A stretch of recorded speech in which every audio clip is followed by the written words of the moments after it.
একবার জিজ্ঞাসা করছে একজন সাহাবাকে, সে সাহাবা তুমি কি বলতে পারবে তাকওয়া কি, মানে আল্লাহ যে ভয় এটার ব্যাখ্যা একটু বলতে পারবে?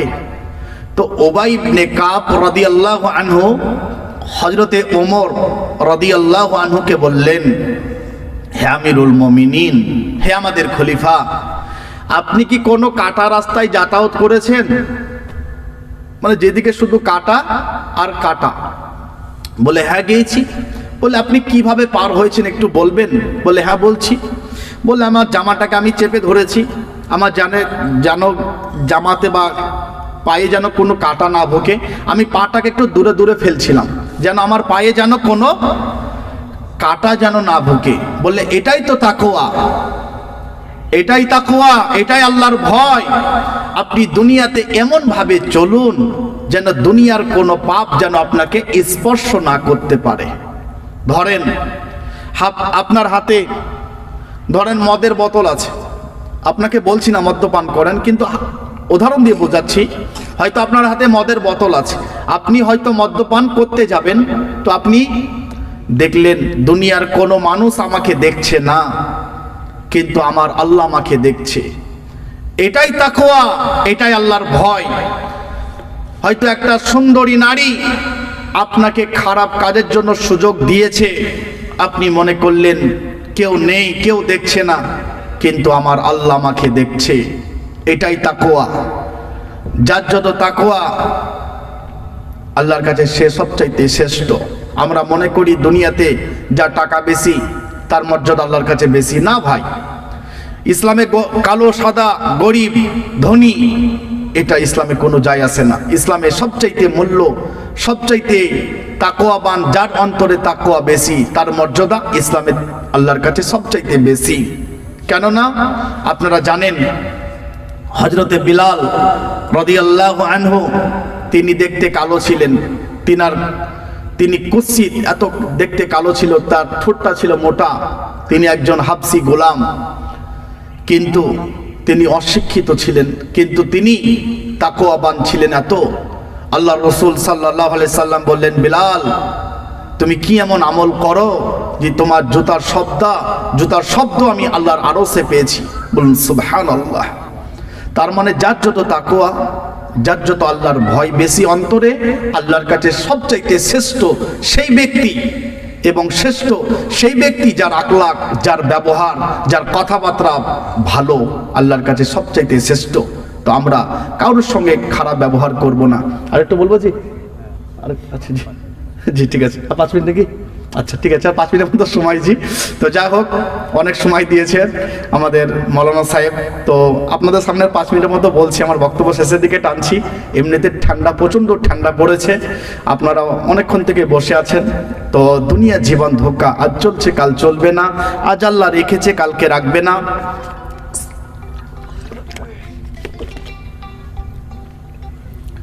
মান আমিলা সালিহান ফালিনাফসি ওয়া মান আসাফা আলাইহা, যে বা যারা ভালো কাজ করবে পুরস্কৃত হবে, যে বা যারা মন্দ কাজ করবে তিরস্কৃত হবে।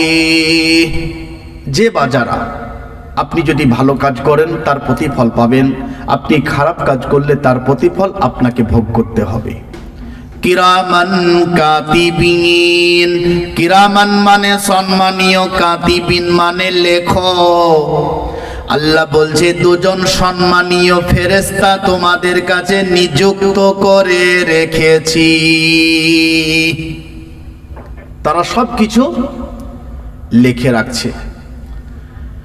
কোরআনের অন্য আয়াতের মধ্যে আল্লাহ বলছে, মা লিহাযাল কিতাবি লা ইউগাদিরু সগীরাতা ওয়ালা কাবীরাতান ইল্লা আসাহা।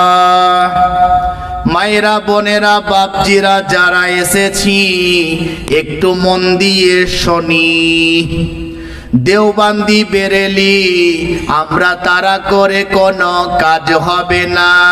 5 জাগানা নামাজ পড়ো, স্বামীকে ভক্তি করো, 5 জাগানা নামাজ পড়ো, স্ত্রীর হক আদায় করো, ছেলে পিলেকে ভালো করে লালন পালন করো, হালাল রুজি রোজগার করো, নবীকে মহব্বত করো, আল্লাহর হুকুম পালন করো। আল্লাহর ইচ্ছা হলে আল্লাহ আপনাকে জান্নাতে দিবে। বলুন সুবহানাল্লাহ। মালি হাযাল কিতাবি লা ইউগাদিরু সগীরাতান ওয়ালা কাবীরাতান ইল্লা আসাহা। মায়েরা, বোনেরা, বাপজিরা যারা এসেছি, মারা আসতে বাপজিরা জোরে জোরে বলি আস্তাগফিরুল্লাহাল্লাযী লা ইলাহা ইল্লা ওয়াল হাইয়ুল কাইয়্যুম ওয়া আতুবু ইলাইহি। আজকের মজলিসে সবথেকে বড় পাপী আমি, তারপরে আপনারা। সবথেকে অশিক্ষিত আমি, তারপরে আপনারা। আল্লাহ আমাকে এবং আপনাদিকে সকলকে মাফ করুক। বলুন আমিন সুম্মা আমিন। আল্লাহ ভালোকে বোঝার তৌফিক দান করুক। তর্ক করে, মারামারি করে, ঝঞ্ঝট করে কোনো লাভ হবে না। আমি বেশি বুঝেছি বললে কোনো কাজ হবে না। আল্লাহ বলছে মালি হাযাল কিতাবি লা ইউগাদিরু সগীরাতান ওয়ালা কাবীরাতান ইল্লা আসাহা। একই কিতাব রে বাবা, বড় গুনাহ ছোট গুনাহ সব লিপিবদ্ধি করে রেখেছে, কিচ্ছু বাদ দেয়নি।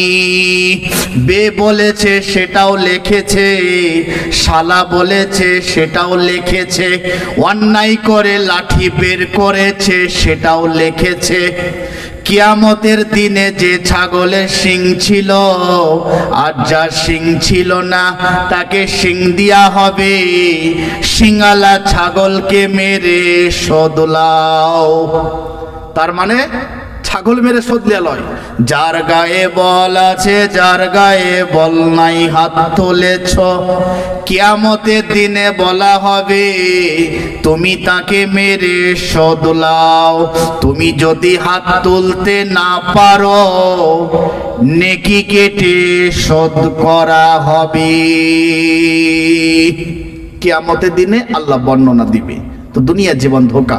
আমরা আরেকটা কথা বলে আমার বক্তব্য শেষের দিকে টানছি, আমরা আল্লাহর সঙ্গে কাউকে শরীক করব না। বলুন ইনশাআল্লাহ। শিরিক, আমাদের বক্তা সাহেব এসে গেছে, তো আমরা আল্লাহর সঙ্গে কাউকে শরীক করব না। বলুন ইনশাআল্লাহ। শিরিক সবচাইতে বড় গুনাহ। তাই কেউ যদি কোনো মাজারে, আজমিরে, পাথর চপড়াতে যদি সেজদা করে থাকেন, মানত করে থাকেন, আল্লাহর কাছে তওবা করুন যে আল্লাহ ভুল করেছি, আল্লাহ মাফ করে দাও। আল্লাহ তাকে মাফ করে দিবে। কিন্তু শিরিক নিয়ে যদি আপনি মারা যান, সূরা মাইদা আয়াত নাম্বার 72 আল্লাহ বলেছে আমি তার জন্য জান্নাতকে হারাম করে দিয়েছি, সে কোনোদিন জান্নাত পাবে না যে শিরিক করে মারা যাবে। আচ্ছা আপনারা বলুন তো, টাকা জীবিত মানুষের দরকার না যারা দুনিয়া ছেড়ে চলে গেল তাদের দরকার? কাদের দরকার বলুন তো? জীবিত মানুষের দরকার। আমার তো বুঝে আসে না, যে দেশের মেয়েরা ইজ্জত ঢাকার কাপড় পায় না, সে দেশের মুসলমানরা কেন মাজারে চাদর চড়াবে? যে দেশের ছেলে মেয়েরা দুমুঠো খাওয়ার জন্য রাস্তাঘাটে চিৎকার করে কান্না করছে, সে দেশের মুসলমানরা কেন মাজারে টাকা পয়সা দিবে? ভাবুন, টাকা কার দরকার? আল্লাহ আপনাকে মালদার করেছে, এলাকার গরিব অসহায়কে দান করুন, বিরাট নেকি। আপনার গ্রামে পিসাই মারা গেছে, তার কবরে আপনি সেজদা করবেন আর আল্লাহ আপনাকে ছেড়ে দিবে। তাই আমরা আল্লাহর সঙ্গে কাউকে শরীক করব না। যাই হোক, আর লম্বা আলোচনা করব না। আমরা বিপদে পড়লে আল্লাহর কাছে সাহায্য চাইব। আল্লাহ কোরআনের মধ্যে বলেছে ওয়াইজা সালাকা ইবাদি আন্নী ফাইন্নী করিব। ওগো নবী, আমার বান্দারা যখন আপনাকে জিজ্ঞাসা করবে আল্লাহ কত দূরে, আপনি বলে দেন ফাইন্নী করিব। তোমরা আমার কাছে ফাইন্নি করিব, তোমরা আমার নিকটে চাও। বিপদে পড়লে আমরা আল্লাহর কাছে সাহায্য চাইবো। তো যাই হোক, বলার মাধ্যমে যদি কোনো ভুল ত্রুটি হয়ে থাকে আল্লাহ রাস্তায় মাফ করবেন। আমার বাড়ি পারুলিয়া, আমাদের থানা খড়গ্রাম, জেলা